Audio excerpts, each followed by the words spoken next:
हरे कृष्णा, राधे राधे भक्तों, स्वागत है आपका हमारे चैनल शिखा भक्ति धारा में। आप सभी लोगों को अगहन माह की हार्दिक शुभकामनाएं। अगहन माह प्रारंभ हो चुका है और इस माह की कृष्ण पक्ष की चतुर्थी को गणाधिपति संकष्टी के रूप में मनाया जाता है।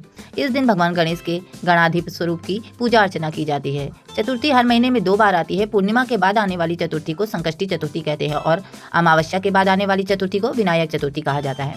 संकष्टी चतुर्थी का व्रत करने से भगवान गणेश का आशीर्वाद प्राप्त होता है और व्यक्ति के जीवन में सभी प्रकार के कष्ट और दुख दूर होते हैं। तो आइए जानते हैं कि इस साल 2025 में संकष्टी चतुर्थी की क्या तिथि है, क्या शुभ मुहूर्त है पूजा का और क्या महत्व है। साथ ही पूजा विधि व चंद्रोदय के समय की भी जानकारी देंगे। तो चलिए शुरू करते हैं। सबसे पहले बात करते हैं संकष्टी चतुर्थी के तिथि की। चतुर्थी तिथि 8 नवंबर शनिवार को सुबह 7:32 से प्रारंभ हो रही है, जो कि अगले दिन यानी 9 नवंबर दिन रविवार को सुबह 4:25 तक रहेगी। ऐसे में गणाधिप संकष्टी चतुर्थी 8 नवंबर को मनाई जाएगी। इस दिन चांद को देखने का समय भी इस प्रकार है। चांद को देखने का समय शाम को 7:50 पर है। अब बात करते हैं कि संकष्टी चतुर्थी का क्या महत्व है। तो संकष्टी चतुर्थी के दिन भगवान गणेश की आराधना करने से घर की नकारात्मक ऊर्जा दूर होती है और परिवार में सुख शांति बनी रहती है। इस दिन गणपति बप्पा सभी बाधाओं को दूर कर भक्तों की मनोकामनाओं को पूरा करते हैं। गणाधिप संकष्टी का यह व्रत सूर्योदय से शुरू होकर चंद्र दर्शन के बाद समाप्त हो जाता है। चतुर्थी के दिन चंद्र दर्शन का विशेष महत्व होता है। चांद देखने के बाद ही ये व्रत पूर्ण माना जाता है। गणाधिप संकष्टी चतुर्थी का व्रत भगवान गणेश को समर्पित है, जिन्हें विघ्नहर्ता कहा जाता है। माना जाता है कि इस व्रत के पुण्य प्रभाव से जीवन में सुख समृद्धि और सौभाग्य की प्राप्ति होती है और सभी मनोकामनाएं भी आपकी पूरी होती हैं। ये भी मान्यता है कि इस व्रत को करने से व्यक्ति को दुखों से मुक्ति मिलती है और मोक्ष की प्राप्ति होती है। हर माह की संकष्टी चतुर्थी का एक विशिष्ट नाम और महत्व होता है और इस विशेष दिन भगवान गणेश के विशेष रूप की पूजा की जाती है। इस व्रत की महिमा भगवान श्री कृष्ण ने महाराज युधिष्ठिर को बताते हुए ही कहा था कि आप भी इस व्रत को कीजिए। इस व्रत के प्रभाव से आप क्षण भर में अपने शत्रुओं को जीतकर संपूर्ण राज्य के अधिकारी बनेंगे। भगवान श्री कृष्ण के वचन सुनकर युधिष्ठिर ने श्री गणेश चतुर्थी का व्रत किया। इस व्रत के प्रभाव से वे अपने शत्रुओं को जीतकर राज्य के अधिकारी बन गए।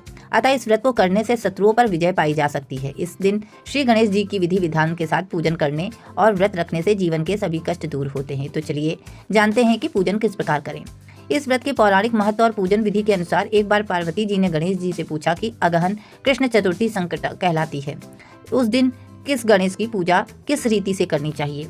इस पर श्री गणेश ने कहा, हे हिमालय नंदिनी, अगहन में पूर्वोक्त रीति से गजानन नामक गणेश की पूजा करनी चाहिए। व्रत के बाद अर्घ देना चाहिए। अपने शत्रुओं को वशीभूत करने हेतु जौ, तिल, चावल, चीनी और घृत का शाकला बनाकर हवन कराएं। दिन भर व्रत रखकर पूजन के बाद ब्राह्मण को भोजन कराएं। तत्पश्चात इसकी प्राचीन कथा सुने और पढ़ें।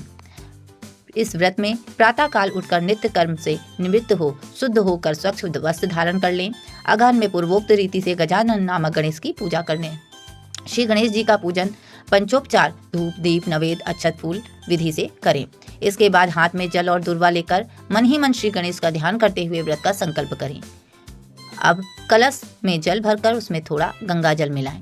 कलश में दूर्वा, सिक्के, साबुत हल्दी रखें। उसके बाद लाल कपड़े से कलश का मुख बांध दें। कलश पर गणेश जी की प्रतिमा स्थापित करें।